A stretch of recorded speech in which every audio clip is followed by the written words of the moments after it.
ఒక నది 7 పాయలుగా విడిపోయి ఇక్కడి అమ్మవారి పాదాలు కడుగుతాయని మీకు తెలుసా? హైదరాబాద్ నుండి 2 గంటలు ప్రయాణం చేస్తే మెదక్ జిల్లాలో దట్టమైన అడవి మధ్యలో ఉంది ఈ 7 పాయల వనదుర్గా భవానీ ఆలయం. మహాభారతంలో జనమేజయుడు సర్పయాగం చేసినప్పుడు సర్పాలు గంగమ్మని రక్షించమని వేడుకున్నాయంట.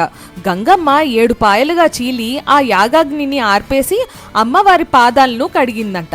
అలా పుట్టిందే ఈ 7 పాయలు. ఈ 7 పాయలకి పేర్లు సప్త ఋషుల పేర్లు: వశిష్ఠ, జమదగ్ని, విశ్వామిత్ర, గౌతమి, భరద్వాజ, ఆత్రేయ మరియు కశ్యప. ఇక్కడి ప్రత్యేకత ఏంటంటే అమ్మవారు ఒక పెద్ద గోపురం మధ్యలో కాదు, సహజ సిద్ధమైన రాతి గుహ లాంటి ప్రదేశంలో కొలువై ఉంటారు. వర్షాకాలంలో మంజీరా నీరు పెరిగినప్పుడు ఈ ప్రాంతం మొత్తం నీటిలో నిండిపోయి అమ్మవారి ఆలయం చుట్టూ నీరు ప్రవహించే దృశ్యం నిజంగా చూడాల్సిందే.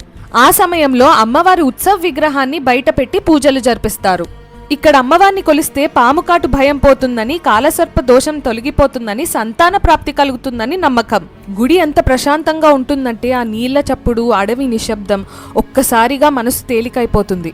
మహాశివరాత్రికి జరిగే 7 పాయల జాతర తెలంగాణలో మేడారం తర్వాత 2వ అతిపెద్ద జాతర. ఈ శ్రావణ మాసం అంతా హైదరాబాద్ చుట్టుపక్కల ఉన్న అమ్మవార్ల దగ్గరికి మిమ్మల్ని తీసుకెళ్తాను.